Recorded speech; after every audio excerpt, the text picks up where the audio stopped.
Good morning, everyone, and welcome into the Bozard Ford studio for the St. Johns County Show that's on in the morning. We have a preview of what Monday's Nights of Light season review looks like. We have an 11-year-old caught with a gun on a school bus. A man is facing serious felony charges for poisoning stray cats. And city officials look to shield a 50-plus acre tract from development.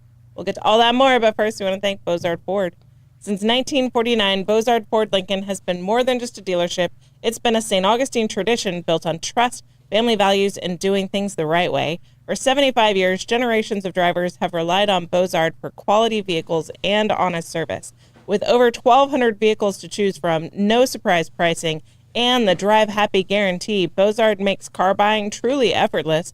That's the Bozard difference. Their award-winning, state-of-the-art facility features 91 climate-controlled service bays, a quick lane for no appointment-needed maintenance, and even Ford's Garage restaurant right there on site. Recognized with the prestigious Triple Crown Award and President's Award, Bozard Ford Lincoln delivers hometown service with national-level excellence. You'll find friendly faces, great pricing, and a better buying experience just off I-95 and State Road 16. Bozard Ford Lincoln, they are driven to inspire. Also, a big shout out to all of our amazing sponsors. We've got Fidus Roofing, Old Town Trolley, Bin 39 Wine Bar, B&S Signs, Chris Lucero Bail Bonds, St. Augustine Handy House, and Sonny's Barbecue. You can support all of our wonderful sponsors and support us with your likes, comments, and shares. You can follow us on Instagram, subscribe on YouTube and Rumble, and download our app from the Apple App Store. You can check out the merch in that app. There's great merch in there. I really like the baseball Henley tee. I'm going to have to get that ordered. All right. Good morning, Blake. How you doing? Good morning, everyone. Happy Friday. Our Captain O'Captain is gone to parts unknown in the Southern Hemisphere. Look at me, Amanda. I'm the captain now. I mean, you got the buttons, so True this about all that. goes away if you wanted to. Yeah. All right, guys. Happy Friday. Welcome in. It's going to be a great day. We've got some great stories for you. Do we have a question of the day, Blake? We do have a question of the day, All right. and thankfully during my dad's and Rebecca's vacation, I do have time to do some laundry Okay. while I'm at the house. So Or a change. question of the day is, what is your go-to laundry detergent? Is it the powder? Is it the liquid? Or is it a pod? I have very strong opinions about this, like enough that it might be diagnosable. I am Tide liquid. I don't like pods. I don't like powders. And if Tide changes the fragrance, or if my husband grabs the wrong one, if it's like the Tide with OxyClean or Febreze or whatever, and the smell's different, then it totally bugs me out. So I have a very specific, like weirdly, a very specific Tide, like just the basic regular Tide. And I do the liquid because that's the way my laundry smells right, with Bounce laundry dryer sheets, because again, that's the way clean laundry smells, and you can't change my mind. What about you, Blake? All right. So I'm personally a fan of like the pods, Okay. so One and done. Yeah, but however, so my mom has like the big 2X Tide Pods that are actually much better than just like the regular size pods. Unfortunately, though, I don't know if this is true or if there's some like internal pressure for personal preference. But allegedly, our washing machine doesn't like Tide Pods, so Oh, yeah? so we have to do the Parasol liquid. So yeah. So you prefer the extra large Tide. So how did you find out? Was there an issue with the pods? We weren't told that there was an issue. We were just said, oh yeah, the Tide Pods are not recommended, which I question that. So okay, why not try it then? Yeah. We just got the washing machine. Let's try it out. Let's break it. Do you have like a fragrance thing? I mean, or do you have anything like that, or is it just the efficiency that you prefer? I will say the Gain Pods smelled good, but for like actually getting like the stains out, Tides always seem to be the best. Yeah. I have a strong preference for Tide, and my husband's tried to replace it with with like store brand dupes, and I just can't do it. It doesn't smell right. And it's honestly the smell for me. Like, I get stains out pretty well with my Tide, and I haven't veered off. I was raised in a Tide household, and that's the way clean laundry smells to me. So I don't know. It's I didn't know until my husband tried to get fancy with the spices, buying the off brands, that I had such a strong opinion about it. So that was something I discovered about myself about a year ago when he showed up with the wrong laundry detergent. Yeah. All right. Tell us in the comments what you think about laundry cleaning. Is it liquid? Is it powder? Is it pots? I'm seeing a lot of liquid. I'm not seeing a lot of powder. I definitely do think the power's died out with the new with like the high efficiency machines. Like our new washer doesn't take powder at all. Yeah, it's never been my go-to be honest. All right, now it's time for a quick check of the weather. Cold. That quick check of the weather brought to you by Ben 39. Discover one of St. Augustine's hidden gems. Ben 39, located in St. George Inn at the north end of St. George Street, with over 95 boutique wines, including 50 rated 90 points or higher by Robert Parker. Ben 39 is a perfect date night, or it's perfect for unwinding after work. Enjoy these wines by the glass or the bottle in a peaceful courtyard setting with live music adding to the atmosphere. Open daily from 8 a.m. to 8 p.m. Just stop by and say, I'll have what Irving's having. Ben 39, your taste to discover. All right, buckle up, baby. It's a Hit the Blakes traffic report. All right, only one traffic camera this morning, but it's at mile marker 326. And you can see a little bit of traffic. It is ugly. Yeah, and it looks like there's a little bit of war work going off on the side, and Florida's move over law is in effect. So please make sure that if you see any DOT workers on the side of the road, please make sure that you move over to the middle lane. Keep everybody safe. Keep everyone safe. All right, leave earlier, guys.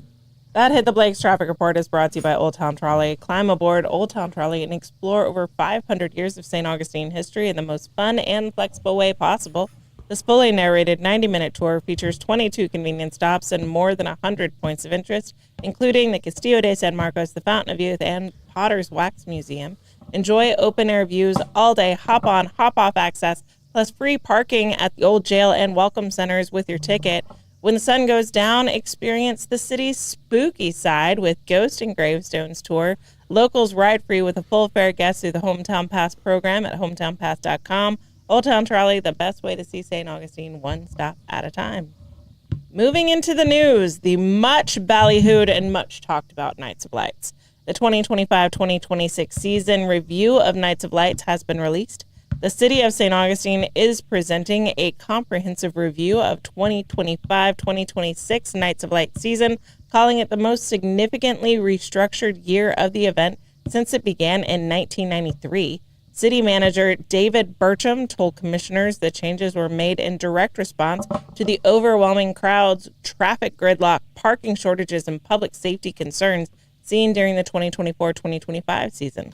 For the 2025-2026 season, the city shortened the event and dramatically increased operational resources. Key changes included expanded shuttle service, higher downtown parking rates, new rideshare hubs, residential permit parking, additional public restrooms, stronger traffic controls, and expanded law enforcement support from both St. Johns County Sheriff's Office and St. Augustine Beach Police.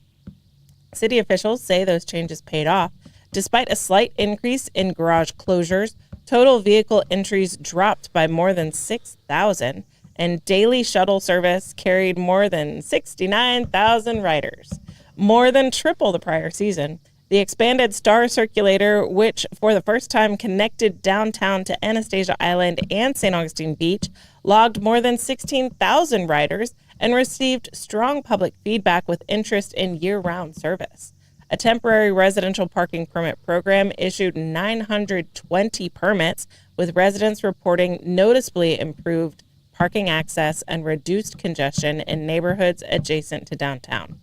Public safety operations also improved. Police responded to more than 7,100 calls, made 194 arrests, and investigated 221 crashes during the season. One traffic-related fatality was reported.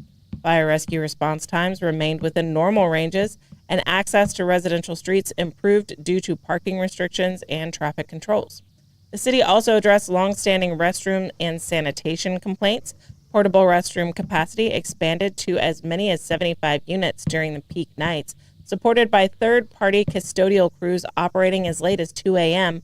Officials report cleaner facilities, fewer complaints, and reduced impacts on businesses. Parking enforcement was tightened with illegal parking fines increased from $35 to $100, while citations decreased, parking revenue declined, reflecting fewer violations and reduced meter inventory. Code enforcement efforts led to 97 unregistered short-term rentals being identified, with most brought into compliance, and multiple pop-up parking operations now headed to hearings. Financially, the city reports this season performed better than projected. Actual expenses totaled $1.2 million, while revenues, primarily from Tourist Development Council grants, came in at $822,000, resulting in a net city cost of approximately $379,000, well below the original budget estimate. Looking ahead, city staff recommend continuing expanded shuttle service, residential permit parking, higher parking fines, third-party sanitation, and multi-agency public safety coordination. Additional recommendations include improved signage, earlier vendor onboarding, expanded communications, and evaluating permanent transportation options. City leaders say the 2025-2026 season demonstrates that investment, coordination, and earlier planning can make Nights of Light safer and more manageable and even more sustainable for residents, businesses, and visitors alike. Sounds like they had the budget to keep it going the correct length of days in January. Just my issue. Okay, Blake, what are your thoughts?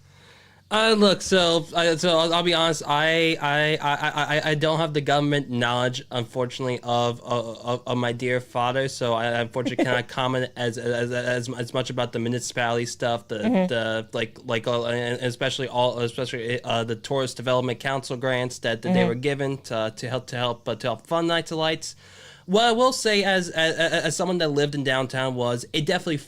Like, you could definitely tell the traffic was mitigated a lot better during Nights of Lights. We definitely knew that there was going to be hell days. Yeah. But yeah, like there was definitely a lot more like ease of flow compared to previous Nights of Lights, and there was definitely some good practices in place. Yeah. Now I will definitely say. There were concerns about the buses, the on-site, off-site shuttles. Like people should not be waiting like an hour to leave the health lot, then also get an hour there to the parking garage. Like that shouldn't happen. Like I definitely. Like, so there definitely needs to be solutions for that. And like, and possibly do we need to get like more off-site parking so that people trying to get into downtown, can use the buses more than try to find like parking in downtown. Yeah. Well, it definitely seemed just me. I work downtown and I host a lot of Nights of Lights events. I'd have to agree with you. Like, it definitely seemed like the traffic was moving better. I do know that some of the workforce housing or workforce parking was not as good as it could have been. There was room for improvement there because their small businesses really were shut out of that workforce parking. And so that would be something that I would hope that they would look at and revisit, because there were workforce parking lots that were largely empty for much of Nights of Lights when there were small business employees that were still fighting for parking spaces.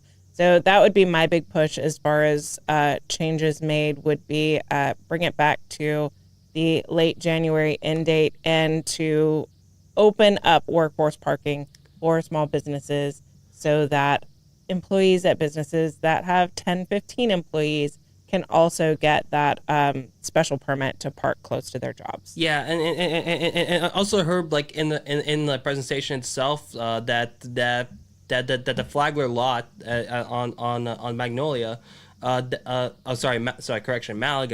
that only had like 12 workforce permits like that were purchased for Flagler. So it's like there's a lot of businesses right there that has a lot of employees. So like there's definitely room for like other businesses to use that space during the peak seasons. Yeah, the one by Pierre's Pub, Clay Blasser, he's always downtown during Nights of Lights doing sound engineering for various bars and restaurants and the Oak and things. And he uses that lot by Pierre's Pub a lot. And he was not allowed to get in because they did not have a permit because they had fewer than 50 employees, so they didn't qualify for workforce parking. And he would have to roll all of his equipment past that parking lot, and he would text me and be like, parking lot's still empty, still empty. And he would have to go all the way from our church on St. George Street, roll all the way through downtown with his equipment. That's a lot. Now, now in that instance, now is Clay actually working for Pierre's Pub, or but he's independent contractor though? So he's a contractor, but Pierre's Pub itself didn't have enough employees to get the permits to have access to the lot. So he could theoretically work with or through Pierre's Pub to have one of their spots in that lot, but he couldn't access it at all and that's a lot that he accesses all the time because he's frequently at Pierre's Pub and Prohibition Kitchen and things like that. Yeah. So there was a lot of complaints that I heard about small businesses being iced out of the workforce parking permit. And then, but also in that debate should also be like a possibility for like if there's like independent contractors that work on their own that don't have like a home office. Should they like if they have to go like constantly doing down like let's say a Powell let's say a Powell Heating and Air dude like like someone else that doesn't work in downtown but that needs a service in downtown. Do they need to have a permit? Is there any talks about them possibly needing a permit as well? Well, it'd be interesting if you're an independent business owner, so sole proprietorship businesses, to be able to make the case of, look, I'm booked to work downtown on these dates. Could I have workforce permit that's active for these dates? And maybe they could reevaluate that each week to be able to have access to those lots. Because, I mean, he carries a ton of equipment, Clay does, when he's working downtown. And so to have him having to go from one end of downtown to the other just because he's working for small businesses that don't have access to the lots, that really sucks. Yeah. And so what? But another thing I do want to praise though was the Star Connected bus from Anastasia Island to downtown. I like the city report praised that a lot, and definitely do believe that was definitely helpful.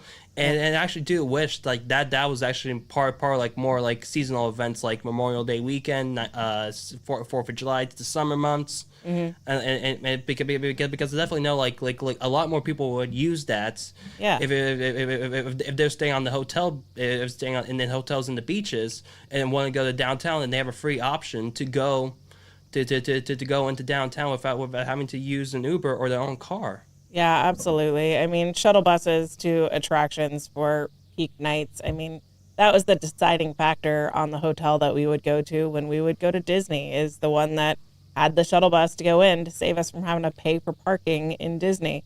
So I do think that Star Connector is a great option and should definitely be considered for at least peak events, like you say, major holidays. So I agree. I think that's probably the highlight of the shuttle service in the report for me, is that connection to the island. Yeah, definitely. All right, so we'll definitely talk more about this report when we have Karen Zander, the leader of the St. Augustine Business Coalition, in on Monday with Lenny and I. Awesome. All right, then we'll move on. An 11-year-old caught with a gun on St. Johns County school bus. An 11-year-old child was caught with a gun Thursday morning on a St. Johns County school bus. St. Johns County Sheriff's Office said it's investigating the incident involving a Mill Creek Academy student. The student was immediately removed from the bus when it arrived to school, and the firearm was secured, the Sheriff's Office stated in a social media post. There is no danger to students or staff or threats made. The gun was discovered on the school bus, and it was loaded, SJSO said. How is this gun? How did they discover it? Was he like brandishing it? Was he talking about having it? I just want to know like how it was discovered. And I don't know how I feel about the fact that it made it all the way to school. I kind of feel like bus should stop and it should be taken care of right there. But that might open up a whole different set of logistical concerns. I don't know. What are your thoughts that it was discovered on the bus and the bus continued on to school?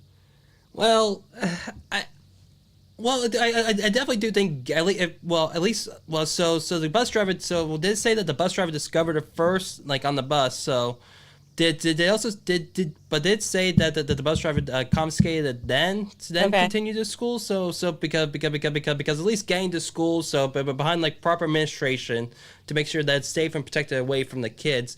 I definitely rather have it like within like the school property, safe away from the kids and safe away from like anyone dangerous. I'd rather have it be there than So the bus driver had it. I believe maybe. So All right. It wasn't clear to me in the stories that I read about this that that it was confiscated from an adult in the bus.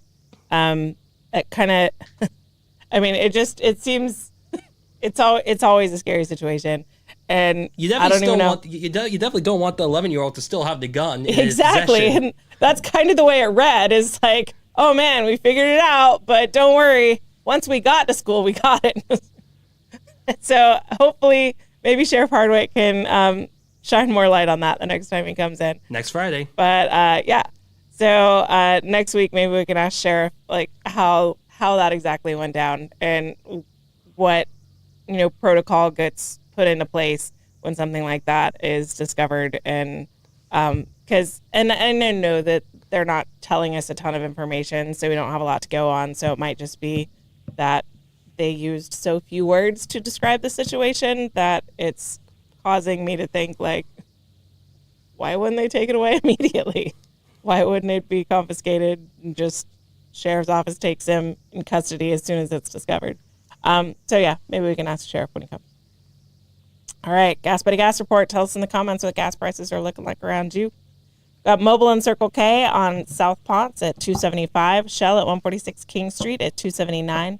Sunoco on South Ponce at $2.79. Shell at 216 Ponce de Leon Boulevard at $2.79. Shell at 2350 North Ponce de Leon Boulevard at $2.82. Owens on South Ponce is $2.83. Circle K on US 1 North is $2.88. Gate on Mizell Road is $2.89. Gate at US 1 North is $2.89. And Circle K on 207 is $2.89. All right. That Gas Buddy Gas Report is brought to you by Chris Lucero Bail Bonds. When unexpected happens, turn to the name St. Augustine Trust, Chris Lucero Bail Bonds, available 24/7. Their experienced, compassionate team moves fast to help you or your loved one get out of jail and back home. They handle everything from paperwork to release with professionalism, discretion, and zero judgment.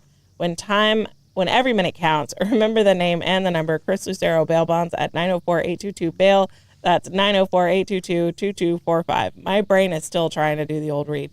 It's biting me. Don't worry, but the tutu's still there. The tutu. Live music today. Mark Hart at Trade Winds at 5 o'clock. Contact Buzz is at Funkadelic Food Shack at 5:30. Jeremy Price is at Schooners at 6. Southern Social String Band is at Hurricane Grill and Wings at 6 o'clock. Zaza Flamenca is at Prohibition Kitchen at 6 o'clock. Ladisi is at Fort Mose Jazz and Blues Series at 7 o'clock. House Cats is at Casa Divino 57 at 7 o'clock. Tangled Orchid is at Colonial Oak at 7. We've got Hudson Vance at Meehan's at 7 o'clock. We've got The Mix with Darren Baker at Mellow Mushroom Mirabella at 7 o'clock. The 60s Show is at Ponte Vedra Concert Hall at 8 o'clock. Blister is at Trade Winds at 8:30. And Chuck and Elliot are at Milltop Tavern at 9 o'clock. That music report is brought to you by Fidus Roofing. When it comes to protecting your home and property, trust Fidus Roofing and Construction, voted best of St. Augustine every year since 2012. Specializing in residential and multifamily roofing, Fidus delivers expert shingle roof solutions, metal roof installations, and quality paver work built to handle Florida's toughest weather. As a GAF Master Elite contractor, their work is backed by top-tier materials, trusted warranties. From emergency repairs to full replacements, Fidus gets it done right. Call 904-355-ROOF. That's 904-355-7663. Fidus Roofing, where trust is built from the top down. Did we mention they do pavers? And gutters. All right, let's tap into the trends of the good Troy since we're one Troy down. So Blake brought us a story. It's not my fault this time.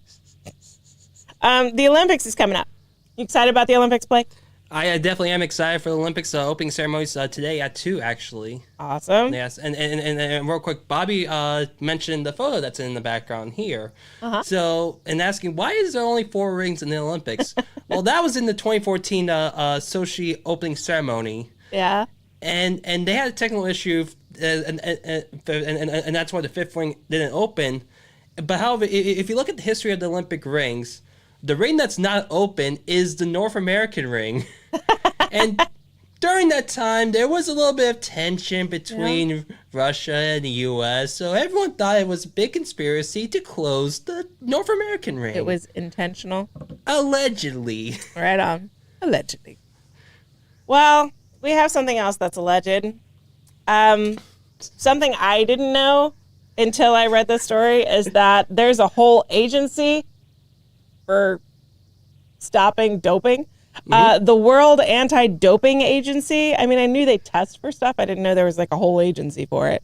It has a 26-year history and has faced thousands of questions about athletes using illicit substances. The World Anti-Doping Agency.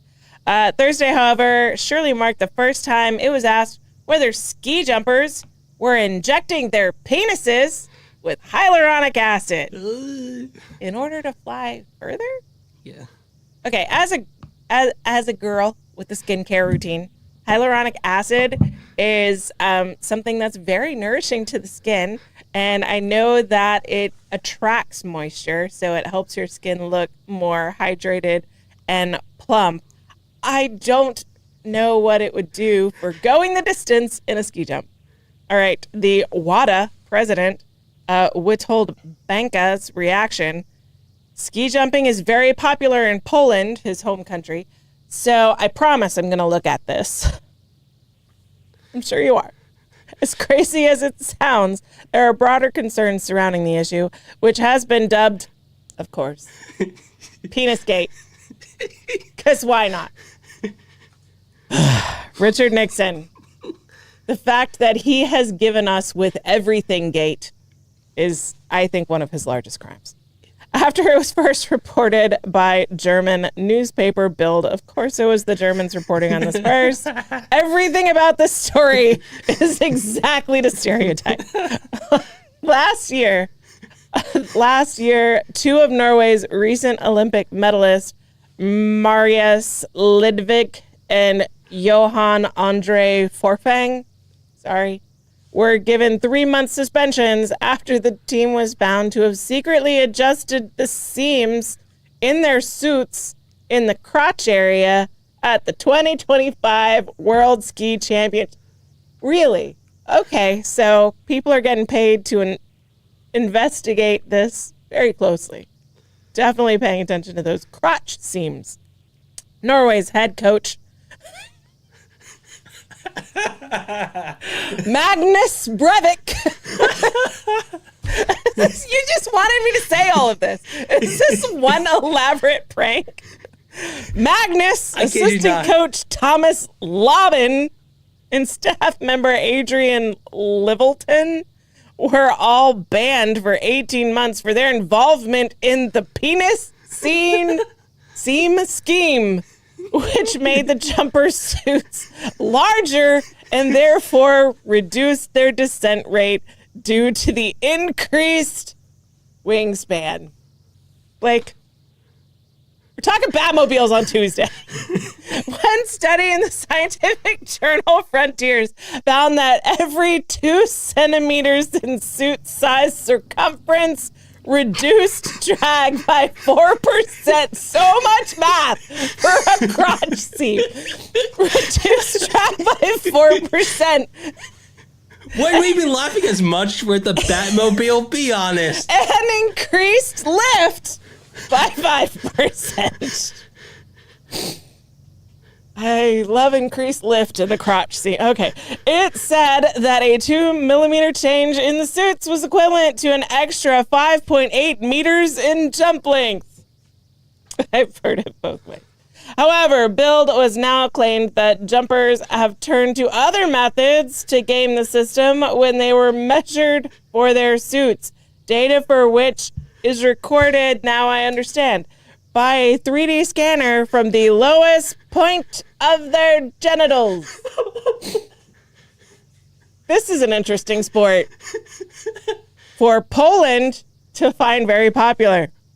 They include injecting acid into their penises and putting clay in their underwear to make their measurements temporarily bigger, therefore their suits looser when they compete. Wow. Newspaper quoted Dr. Cameron Karim, who said it is possible to achieve a temporary visual thickening of the penis by injecting paraffin wax or hyaluronic acid. It's not that big of a deal, guys. Such an injection is not medically indicated and is associated with risks. Yeah, I imagine paraffin wax in the... Okay. Their extraordinary rumors are yet to be matched with any hard proof. Thanks, copywriters. Although under WADA rules, any method that endangers the health of an athlete or goes against the spirit of the sport would be banned. Blake, what is your algorithm that you found the penis injecting story for me? So this originated from one of my favorite podcasters, Pablo Torre Finds Out. Uh-huh. So he found out. He definitely found out. So this story's been going around. This was actually reported on by the New York Times and The Athletic. So serious organizations are talking about Penisgate. So I had seen a headline come past like, why is everyone talking about ski jumpers' crotches? And I was like, that's clickbait. I'm not doing that. And now it's in my algorithm. Thanks, Blake. You're welcome. Oh, my word.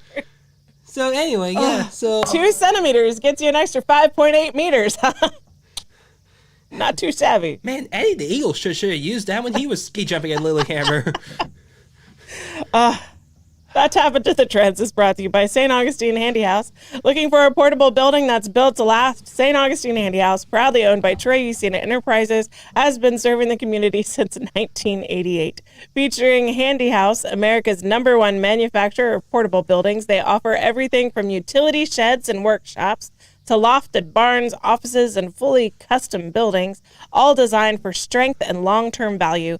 With over 70 structures in stock, plus free delivery, leveling and anchoring, and easy financing, St. Augustine Handy House makes adding space simple. Visit them on State Road 16 or call 904-823-9092. St. Augustine Handy House, where quality meets convenience and community matters. Slip them a 50. Maybe they'll give you an extra 2 centimeters. What do you say? Sorry, Troy. I apologize to everyone at Troy Usina Enterprises. They're the good Troy. All right, moving back into the news. It's okay, serious. All right, serious. St. Augustine man faces charges for trying to poison neighborhood cats with antifreeze. Glad we laughed before this story. Yeah. The 73-year-old St. Augustine man is facing a felony charge after police say he tried to poison stray cats at his apartment complex. According to the St. Augustine Police Department, investigators believe the man intentionally placed antifreeze into food left out for neighborhood cats, a substance authorities say can cause severe suffering and a painful death. It absolutely can. I was a former vet tech, and it absolutely can. The investigation began after a neighbor on Masters Drive contacted police reporting suspicious food left near the complex's trash area where cats are known to gather. The neighbor told officers they found cut-up hot dogs and chicken bones soaked in a neon green liquid. Not suspicious at all. Police say surveillance video then captured the suspect placing the liquid in that area, later returning to his apartment carrying an empty cup and a jug of Prestone antifreeze. When officers questioned him on December 7th, 2025, police report he claimed he could not recall what the liquid was. Can't. Just can't. He was arrested and charged with felony aggravated animal cruelty. The suspect was released Tuesday on a $5,000 bond. I am so glad that animal abuse is now a felony in Florida because you're a jerk. I hope that they do a survey of every cat that frequents that area and they do a charge for every single cat that he endangered. Mm-hmm. That's me personally. Yeah, I agree with that. What a jerk. What a jerk! Like I definitely know a lot of people don't like stray cats. Like they're loud at midnight when they're fighting with each other. They wake a lot of people up, but don't hurt them. Call animal control Call and animal call control. cat charities. Yes. If you post them on freaking Facebook, people would come and capture these cats and they would take them and have them neutered and rehomed or taken to Isla's Acres or anywhere. Don't kill them.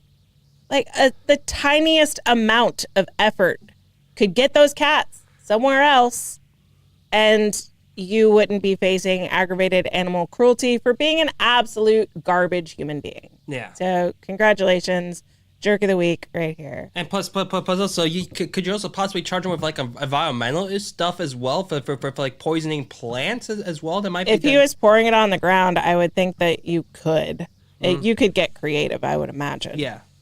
But antifreeze has a sweet taste, evidently, and so if it's around, then animals will lick it up. It's not just cats that can be harmed by this. Like I said, I was a vet tech in my early days in St. Augustine, and it's something that animals are drawn to because it does have that sweet taste. That's all. And so it makes it particularly egregious to me that he used antifreeze because he knew it was something that they'd be attracted to, and it would be something that would kill them, and it would hurt the entire time that it would kill them. Yeah. So I'm glad that it's felony aggravated animal cruelty. And like I said, I want a survey of the number of cats in the area, and I want him to get a charge for every single one of those cats. Me personally. Yep. What a jerk. All right, St. Augustine city officials look at permanently shielding 54-acre tract from development. St. Augustine officials are moving to permanently protect Fish Island by removing outdated development zoning from the site. City leaders want to rezone the 54-acre Fish Island Preserve located between Matanzas River and State Road 312, stripping away old commercial and office designations and replacing them with government use zoning. Officials say the change would align with the zoning with the property's role as protected public preserve, limiting development and reinforcing long-term conservation goals. The land, commonly known as Fish Island Preserve, was purchased by the state in 2019. The city of St. Augustine agreed to manage the preserve the following year. City officials say the preserve contains sensitive upland habitats and environmentally significant natural areas that should remain protected. The zoning update would also cover the 2.68-acre parcel in the middle of the preserve that was previously privately owned but has since been acquired by the city. Bringing that parcel under the same zoning would close a gap in the protections and make the entire site consistent. The Planning and Zoning Board reviewed the proposal last October and recommended approval. The City Commission approved the change on first reading in January. A second reading and public hearing are scheduled later this month. I think this is great. If it's going to be a preserve, let's change the zoning to keep it a preserve. Yeah, absolutely. What are your thoughts? So I definitely will say if my dad was right here right now, he definitely would have made like a great 10-minute speech about why how every city, county, state official should be preserving land as much as possible to prevent overdevelopment. Yep. But since I'm not my dad and I don't have his speaking skills, I'll just say preservation's good. Preservation's good. I mean, the whole thing is if you want it saved, you have to own it. Mm-hmm. And if the city owns it, if it's under the protection of the city as a preserve, then the zoning needs to change so that it can remain protected. So wholeheartedly agree with this. I hope that they are able to get that zoning changed. I've kind of followed Fish Island stories on Facebook. I want to say for the past 10 years that it's been something that people have talked about on Facebook. So I've kind of been aware of Fish Island as a thing for a while, and Save Fish Island people are very passionate and knowledgeable, and they definitely want to preserve this tract of land, and good on them. They're on the right path to do what they want to do. Yeah, and real quick, Bobby was asking, he was asking, it makes you wonder how a car wash got built on the area next to Fish Island. So I do believe the car wash is on properly reserved like area. Like I don't think that's actually on the Fish Island property technically. It's neighboring. Yeah, it's neighboring to it. So, but I do believe the limit to the preserve is the fenced area where the car park is behind the car wash. Right on. And Barbara Jean says the previous story is why she always keeps her kitty cats indoors. It's actually, you're actually supposed to keep your cats inside. Cats are subject to leash laws as well. Yep. So the whole like indoor, outdoor, like let your cat be free for a period of time, you're not actually supposed to do that. They're supposed to be under leash control when they're outside because domesticated cats absolutely decimate songbird populations. So for their safety, keep them inside, but also for if you love hearing songbirds when you go outside and have your morning coffee or whatever, then keep your cats inside, protect songbirds. Yeah. All right. But although we'll say though, if cats shouldn't be on a leash. Have you ever seen a cat on a leash? It takes work. It takes work to train a cat to be on a leash. 100%. Yeah. But you can have sort of controlled outdoor times. Catios are a big thing right now where it's like a screened in porch for your cat. And you can have like a cat door put into a window area, like have the window open and there's a cat door. And then they can access the outdoors but still be indoors in a screened in porch. So there's ways that you can give them outdoor time and remain protected. I know that's a bigger cost, obviously. And I know that some cats are really persistent about wanting to be outside. But like I said, for their safety and for the safety of the songbird population, you really should keep your cats inside. Yeah.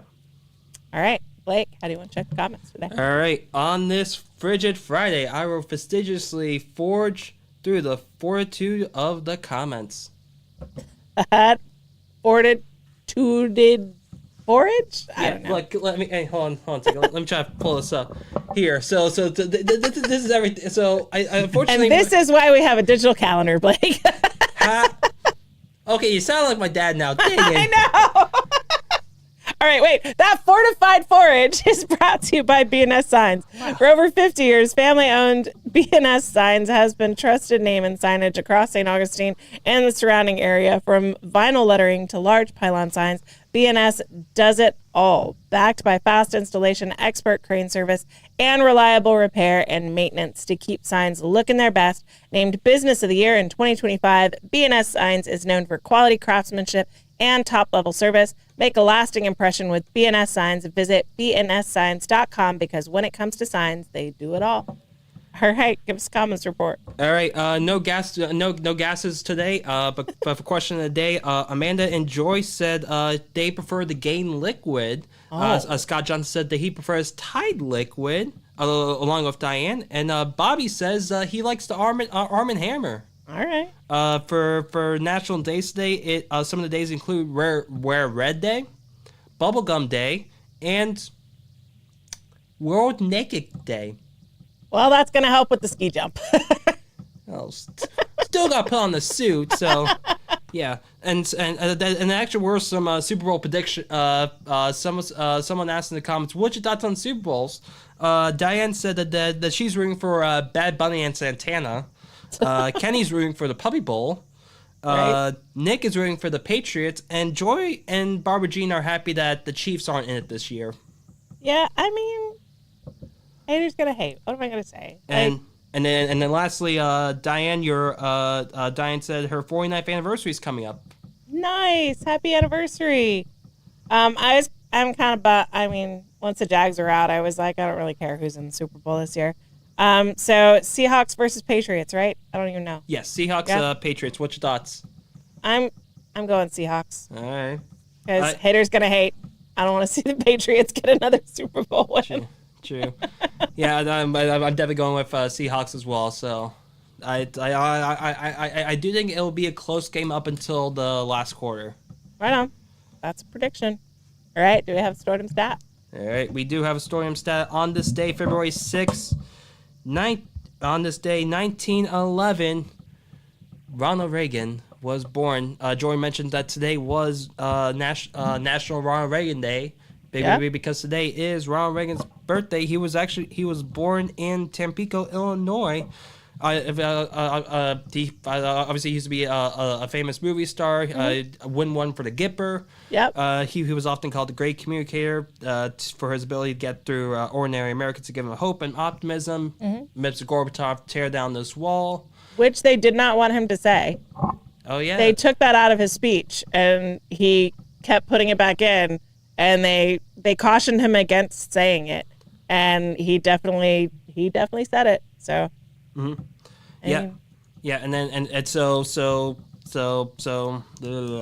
wow, I'm messing up big time right now. Oh, you're good. Thank He you. loved jelly beans. Oh yeah, that's right. And Jelly Belly, right? Yep. Didn't he ask Jelly Belly to just make him just red, white, and blue jelly beans? And they did. Yeah, that's right. They did. And I think you can still buy them on patriotic holidays. Yeah. Now, not the flavors like cherry, coconut, and blue raspberry. I mean, I'm not a fan of the coconut. You guys can have the coconut, but I'll enjoy the red and the blue ones. Yeah. There's a guy that does a series where he eats just like presidents and first ladies. I'll have to see if I can find the name for you. But he did Ronald Reagan, and Ronald Reagan's was like, it was a normal like breakfast that you would have in the 80s, and then Jelly Bellies. And then he would have a snack, and then Jelly Bellies. And then he would have lunch, and then Jelly Bellies. It's so funny. Happy birthday, Ronald Reagan. Happy birthday. He's first president I remember. I was born in October of 81, so I think he was my first president. I don't think I had any crossover with Carter. No. The only crossover you might have was if you were born like before January 20th. Okay, yeah. Nope. So yeah, technically I have a child that was born on January 19th, and so she was born in George W. Bush's presidency, and then Barack Obama was inaugurated. So she got a bonus president in her lifetime. Ooh, That's Join 'em Stat is brought to you by Sonny's Barbecue. Craving real Southern barbecue, Sonny's Barbecue, located at 2720 State Road 16 in St. Augustine, serves up slow smoked favorites made to satisfy. Start with crowd pleasers like barbecue pork egg rolls, smoked wings, or crispy corn nuggets, then dig into their tender baby back ribs, or try one of the Pitmaster's picks with all the classic sides, including their famous garlic bread. And no visit is complete without Sonny's signature sweet tea. Sonny's Barbecue, local Pitmasters since 1968. Do we have plugs? I've got a plug. Wait, Go we ahead. got Troy's 2 cents. It was pre-recorded, so even though Troy's not here, you will still get Troy's 2 cents at 9:04. All right, Blake, go. All right. I was going to say during the Science TV read, the Science Barbecue read that there might be a good game day fixin'. You can guys ask them for takeout on for the Sunday. But yeah, also so Monday we have an interview with Karen Zander coming in, and then if you want to help support the 904 now, you can always contact me at Blake. Excuse me a second. Blake 904 now at gmail.com. Yeah, Lenny and Karen Zander are going to hold down the fort on Monday because I have my homeschool community, so I'll be teaching a class all day Monday. So, yeah, come on in. Definitely support them in the comments. Give them some love. Don't forget to like and follow us on Facebook, Instagram. Subscribe to us on YouTube and Rumble. Stay warm this weekend, guys. Have a good weekend. Bye. Bye.